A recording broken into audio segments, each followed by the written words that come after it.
گفتگو کو ضرور سماعت فرمائیں ثواب کی نیت سے اور اللہ کی رضامندی کے لیے اس پروگرام کو دیکھیں اور نیت کو صاف کر کے کہ میرا اللہ مجھ سے راضی ہو جائے۔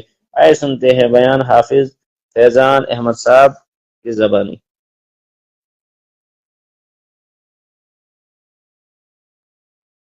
ان الحمد للہ نحمده ونستعینه ونستغفره ونؤمن به ونتوکل علیہ ونعوذ باللہ من شرور انفسنا ومن سیئات اعمالنا من يهده الله فلا مضل له ومن يضلل فلا هادي له اشهد ان لا اله الا الله وحده لا شريك له ونشهد ان محمدا عبده ورسوله اما بعد قال الله عز وجل في القرآن المجيد والفرقان الحميد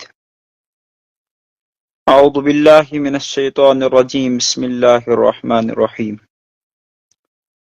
يا ايها الذين آمنوا كتب عليكم الصيام كما كتب على الذين من قبلكم لعلكم تتقون آمنت بالله صدق الله العظيم وقال في موضع آخر شهر رمضان الذي أنزل فيه القرآن هدى للناس وبينات من الهدى والفرقان۔ محترم سامعین، اللہ سبحانہ وتعالیٰ کا بے حد انتہا فضل و کرم احسان ہے کہ اللہ سبحانہ وتعالیٰ نے مجھے اور آپ کو ایمان والا بنایا۔ آمین۔ ایمان والا اپنے آپ میں ہونا ایک فخر کی بات ہے،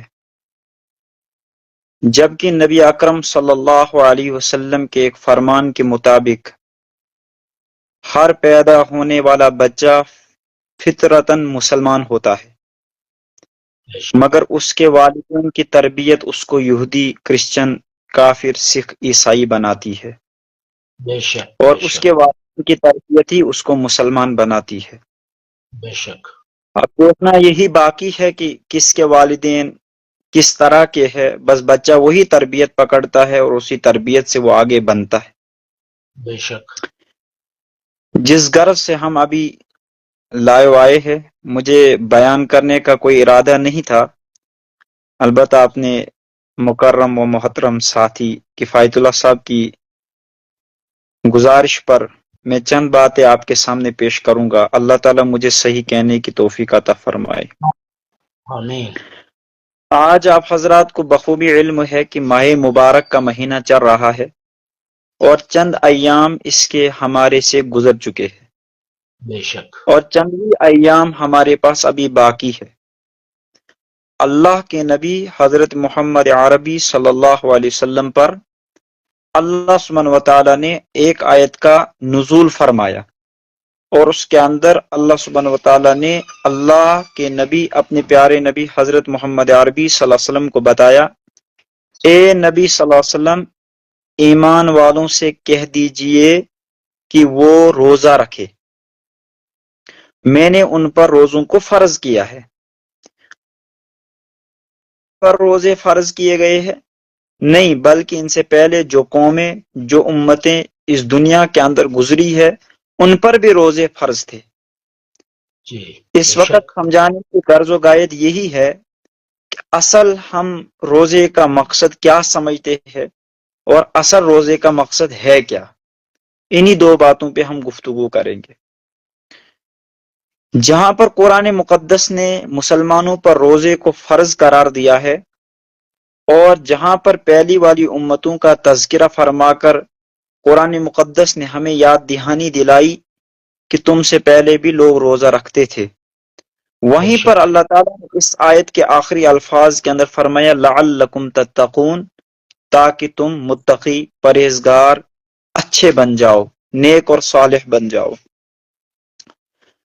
اس وقت بات کرنے کی غرض و غایت اس غرض سے ہے کہ جب ہمارے مسلمان بھائی بہنیں روزہ رکھتی ہے تو اس کے بعد ان کو کن کن چیزوں سے بچنا چاہیے اور کن کن چیزوں کا روزہ ہوتا ہے۔ کیا سحری کھانے کے بعد صرف بھوک اور پیاس سے بچنے کا نام روزہ ہے؟ نہیں۔ جواب آئے گا نہیں، کیونکہ ہم جب روزہ رکھتے ہیں تو ہماری باڈی کے جتنے بھی پارٹ ہوتے ہیں، ہاتھ ہے، ناک ہے، کان ہے، زبان ہے، آنکھ ہے، دل ہے، جو بھی غرض ہماری باڈی کے پارٹ ہے، ہماری شرمگاہ ہے، ہر ایک باڈی کے پارٹ کا روزہ ہوتا ہے۔ بے اور شک بے شک انسان کا روزہ، انسان کی باڈی کے ہر پارٹ کا روزہ تب ٹوٹتا ہے جب وہ اس کا غلط استعمال کرتا ہے۔ کرتا ہے، بے شک کچھ ہمارے ساتھی روزہ تو رکھ لیتے ہیں، بھوکے بھی رہتے، پیاسے بھی رہتے، مگر ان کو وہ روزے کا اجر نہیں دیا جاتا ہے جو روزے دار کو ملتا ہے۔ ہوتا ہے۔ جیسے کہ اللہ کے نبی صلی اللہ علیہ وسلم نے ایک حدیث قدسی کو نقل فرمایا، الصوم لی وانا اجزی بھی یا اجزی بھی، اس طریقے کے الفاظ ہے کہ اللہ سبحانہ و تعالیٰ نے جہاں پر مسلمانوں کو فرمایا کہ زکوٰۃ دے دو، وہیں پر اس کے بدلے کا بھی فرما دیا کہ اتنا بدلہ ملے گا۔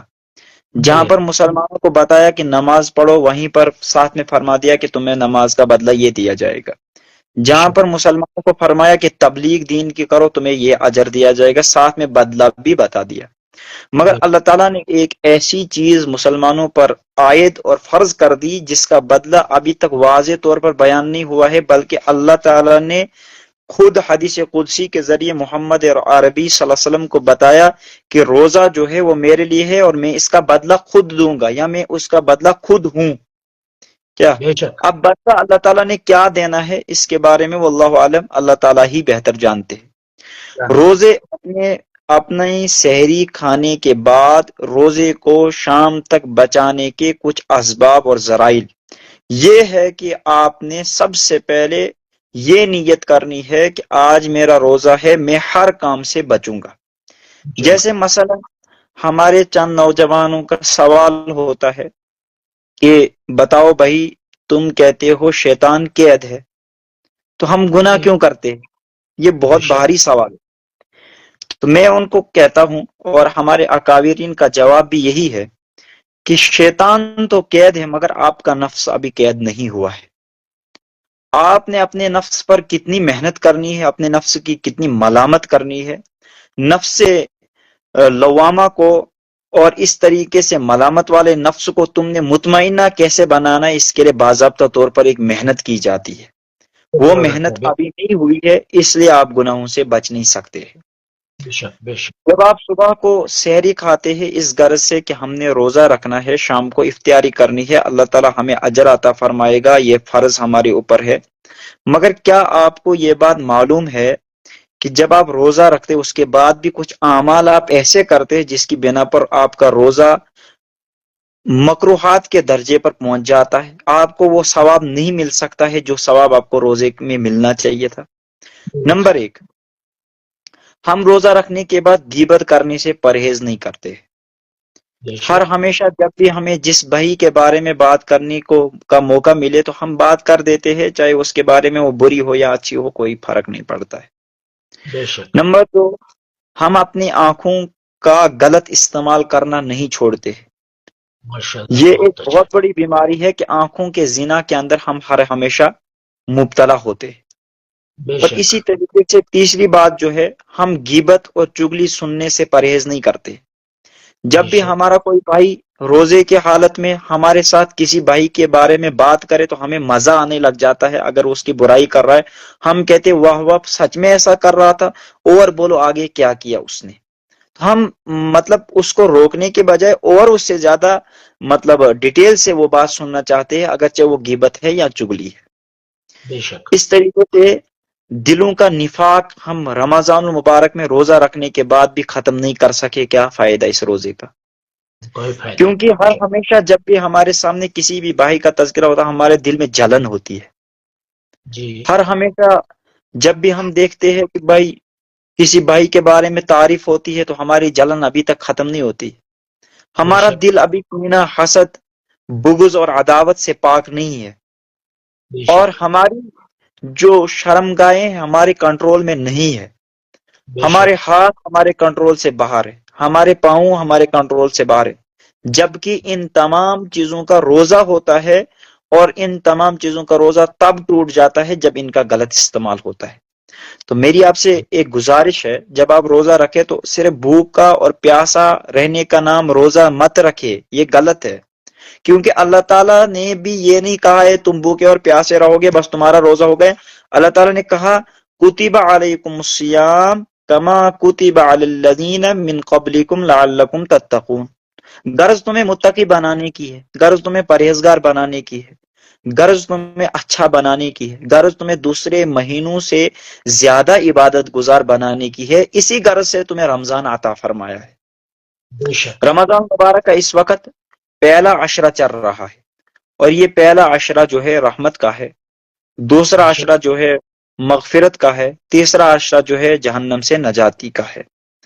میں آپ کے سامنے جناب حبیب خدا محمد عربی صلی اللہ علیہ وسلم کو اللہ سبحانہ وتعالیٰ نے جو اپنے ذریعے سے کچھ باتیں ارشاد فرمائی کہ آپ کے امت کے روزے داروں کو میں کچھ چیزیں انعامات کے طور پر عطا کروں گا، مگر وہ پہلی والی امتوں کو میں نے عطا نہیں کی ہے. وہ جی 5 قسم کے چیزیں ہیں جن کو اللہ سبحانہ وتعالیٰ نے ہمیں انعام کے طور پر عطا فرمایا ہے. سب سے پہلی بات جو ہے، جب ہم روزہ رکھتے ہیں تو اللہ سبحانہ وتعالیٰ ہمیں انعام میں پہلی جو چیز عطا کرتے ہیں وہ یہ ہے کہ جب ہم صبح کھانے کی وجہ سے دوپہر کو بھی کھانا نہیں کھاتے ہیں، شام تک کوئی کھانا نہیں کھاتے ہیں، بھوک کی وجہ سے، معدہ خالی ہونے کی وجہ سے جو ہمارے منہ سے بدبو آتی ہے، جو ہمارے منہ سے بو آنے لگ جاتی ہے، اللہ تعالیٰ کو وہ خوشبو سے زیادہ عزیز تر لگتی ہے. یہ بے شک انعام محمد عربی صلی اللہ علیہ وسلم کی امت کے لیے خاص ہے، میرے اور آپ کے لیے خاص ہے، جبکہ پہلی امتوں کے لیے یہ نہیں ہے. اور دوسرا جو انعام اللہ تعالیٰ نے ہمیں عطا فرمایا ہے وہ یہ ہے کہ جب ہم روزہ رکھتے ہیں ہمارے لیے دنیا کی تمام جانوروں سے لے کر دریاؤں کی تمام مخلوقات سے لے کر مچھلیوں سے لے کر چونٹیوں سے لے کر تمام مخلوقات، تمام بسنے والے اس دنیا کے اندر جانور یا کوئی بھی اور مخلوق ہے، تمام ہمارے لیے دعائیں کرتی ہے کہ اللہ تعالیٰ اس روزے دار کی مغفرت فرمائے. اب آپ بتائیں، میں اور آپ تو خطا کار ہے، مگر دریا کی مچھلیاں خطا کار نہیں ہے، چونٹی خطا کار نہیں ہے. اسی طریقے سے کچھ جانور ایسے شریف ہوتے ہیں، شریف النفس ہوتے، وہ خطا کار نہیں ہوتے، وہ کسی قسم کا کوئی گناہ نہیں کرتے، کیونکہ اللہ تعالیٰ نے انہیں جیسے پیدا فرمایا، ان کی فطرت میں جو چیز رکھی وہی وہ کرتے، اس کے علاوہ کوئی نئی چیز وہ ایڈ نہیں کرتے ہیں. تو جب وہ صبح سے شام تک اللہ تعالیٰ سے دعا کرتے رہیں گے کہ اللہ تعالیٰ اس کی مغفرت فرمائے، تو ضرور اللہ تعالیٰ ہماری مغفرت کرے گا، ہمیں اس کے ساتھ امید ہے. بے شک تیسری جو چیز ہے، اللہ تعالیٰ اس میں ہمارے لیے جنت کو آراستہ کر دیتے ہیں، جنت کے راستوں کو کھول دیتے. جو بھی آدمی روزے کی حالت میں مر جائے گا بغیر حساب کتاب کے جنت میں جائے گا. اور اس طریقے سے چوتھا جو انعام ہمیں دیا جاتا ہے، رمضان کی آخری راتوں میں ہماری مغفرت کر دی جاتی ہے، بے شک اور ہماری مغفرت ہوتی ہے ایسے جیسے اللہ کے نبی صلی اللہ علیہ وسلم نے ایک دفعہ حضرت صحابہ کرام رضوان اللہ تعالی علیہم اجمعین کو فرمایا کہ بنی اسرائیل کے اندر 3 آدمی تھے، انہوں نے اپنی 80 سالہ زندگی اللہ کے دین کے لیے لڑائی کی، اور اللہ کے دین کے لیے وہ لڑے، اللہ کے دین پر محنت مشقت کی، اور انہوں نے اللہ کے راستے میں اپنی جان پوری 80 برس کی گوائی. جی فرمایا کہ ان کو بہت زیادہ اجر اللہ تعالیٰ نے دے دیا. مگر اللہ کے نبی صلی اللہ علیہ وسلم کے جو ساتھی ہمراہ صحابہ رضوان اللہ تعالیٰ علیہم اجمعین ہوتے تھے، ان کے اندر ایک جذبہ آ جاتا تھا، وہ یہ کہ یار اگر ہماری زندگیاں بھی اتنی زیادہ ہوتی، ہم بھی اللہ تعالیٰ کے راستے میں زندگی کو صرف کرتے. انہوں نے شکایت کی اللہ کے نبی سے، یا اللہ کے نبی صلی اللہ علیہ وسلم ہماری تو اتنی زندگی نہیں، ہم اتنا ثواب کیسے کمائیں؟ تو اللہ کے نبی نے فرمایا اللہ تعالیٰ نے تمہیں ایک رات عطا فرمائی ہے، وہ رات یا تو لیلۃ القدر ہے، یا شب قدر ہے، یا اسی طریقے سے جمعرات ہے، یا عرفے کی یا عید کی رات، یا عرفے کی رات ہے. تو یہ 5 راتوں میں سے کوئی ایک رات ہو سکتی ہے جس کو اللہ تعالیٰ نے تمہارے لیے عطا فرمایا. اگر تم نے اس رات میں عبادت کی تو اللہ تعالیٰ نے جو ثواب ان بنی اسرائیل کے 3 اشخاص کو اپنے راستے میں چلنے کے بدلے 80 برس کا بدلہ دیا، اس 80 برس کا بدلہ اللہ تعالیٰ آپ کو ایک ہی رات میں عبادت کرنے کا دے دے گا. بے شک کیونکہ ہمارے یہاں کسی چیز کی کمی نہیں ہے، ہمارے یہاں اللہ تعالیٰ نے ہمیں بہت زیادہ اجر و ثواب عطا فرمایا ہے، اور یہ ایک ایسا پرچہ آخرت کا پرچہ ہے جو لیک پہلے ہو چکا ہے اور دنیا میں بعد میں آیا ہے۔ مثلا جب کسی کالج، یونیورسٹی یا کسی بھی دینی ادارے کے اندر ایگزام ہوتا ہے، اگر وہاں کا ایگزام کا پرچہ جو سوالاتی پرچہ ہوتا ہے وہ پہلے لیک ہو جائے تو طالب علموں کو پہلے ہی پتہ چل جائے کہ یہ سوالات ہمیں اس امتحان میں آنے والے ہیں، تو مجھے لگتا ہے کہ محتمم صاحب فوراً ڈیسائیڈ کریں گے کہ اس پرچے کو کینسل کر دیا جائے، دوسرا پرچہ دنیا میں لایا جائے، دوسرا پرچہ منظر پر لایا جائے، تاکہ بچوں کو یہ معلوم نہ ہو سکے کہ ہمیں کیا سوالات آنے ہیں۔ یا اسی طریقے سے نیٹ کا ایگزام جو ہمارے بچے دیتے، اگر گورنمنٹ کو یہ لگے کہ یہ ایگزام کا پرچہ لیک ہو چکا ہے تو اس لیے اس کو بدلنا چاہیے تو وہ فوراً بدل لیتے ہیں، مگر اللہ تعالیٰ نے آخرت کا ایک ایسا پرچہ لیک کر دیا ہے اور بتا دیا قبر میں تمہارے ساتھ ایسا ہوگا، سوالات کے حشر میں تمہیں اس چیز کا حساب پہلے ہوگا، اس کا بعد میں ہوگا، ویسے ہوگا، یہ تمام چیزیں پہلے ہی بتا دی اور ان کا حل بھی ساتھ ساتھ بتا دیا۔ محمد رسول اللہ صلی اللہ علیہ وسلم نے جہاں پر ہمیں بڑی بڑی چیزوں کی تعلیم، حرام و حلال کی تمیز سکھائی، وہیں پر صبح لے کر رات کو سونے تک کے چھوٹے چھوٹے تمام طریقے ہمیں سکھا کر چلے گئے۔ اس وقت گفتگو کیونکہ لمبی ہو جائے گی اور زیادہ لمبا اس پروگرام کو میں نہیں کرنا چاہتا کیونکہ آپ کے اور بھی زیادہ کام ہوں گے، مگر ایک بات میں کہہ کر جاؤں گا، اللہ تعالیٰ نے تحفے میں تمہیں رمضان عطا کیا ہے، اور رمضان المبارک کا نام بھی اللہ تعالیٰ نے خود قرآن مجید کے اندر منتخب فرمایا ہے، جبکہ دوسرے مہینوں کے نام اللہ سبحانہ و تعالیٰ نے عربوں سے رکھوائے، مگر اس رمضان المبارک کا نام خود رکھا۔ بس ہماری ایک ہی ریکویسٹ، ہماری ایک ہی گزارش آپ سے رہے گی، رمضان المبارک کا مہینہ غفلت کے اندر گزارنے کی کوشش نہ کرے، اس لیے کہ جس نے غفلت برتی وہ کبھی بھی پھر اس سے فائدہ نہیں اٹھا سکتا ہے۔ زندگی بھر اگر وہ روزہ رکھے گا، اس کا ایک روزے کا بدلہ وہ عطا نہ اس کو کیا جا سکتا ہے، نہ وہ عطا اپنے آپ کو کروا سکتا ہے، اس لیے کہ اللہ تعالیٰ نے اس کی بہت زیادہ فضیلت رکھی ہے۔ اس کو ایک وہ نعت خاں کہتا ہے، نفلن ثوابہ چھو فرزن برابر، ایک فرض چھو سترن برابر۔ کیا اس دنیا کے اندر اللہ تعالیٰ نے ہمیں آفر دیے ہیں، ہمیں ان آفر کو ٹھکرانا نہیں چاہیے بلکہ ایکسپٹ کر کے ان کے اوپر اترنا چاہیے تاکہ ہمیں وہ اجر و ثواب حاصل ہو سکے جس اجر و ثواب کے لیے اللہ تعالیٰ نے ہمیں عطا فرمایا ہے۔ ہمیں اللہ تعالیٰ اس رمضان المبارک کی قدردانی کرنے کی توفیق عطا فرمائے، قرآن مقدس کی تلاوت کرنے کی توفیق عطا فرمائے، ذکر و اذکار کے اندر ٹائم زیادہ سے زیادہ گزارنے کی سعادت عطا فرمائے۔ اللہ مجھے بھی اور آپ کو بھی ان منتشر سی باتوں پر عمل پیرا ہونے کی توفیق عطا فرمائے، آمین ثم آمین، وآخر دعوانا ان الحمد للہ رب العالمین۔ ماشاء اللہ، جزاک اللہ۔ یہ تھے حافظ فیضان احمد صاحب جن کا تعلق ڈوڈا سے ہے۔ اللہ پاک کہنے کے ساتھ سننے کے ساتھ ساتھ ہمیں ان باتوں پر عمل کرنے کی توفیق عطا فرمائے۔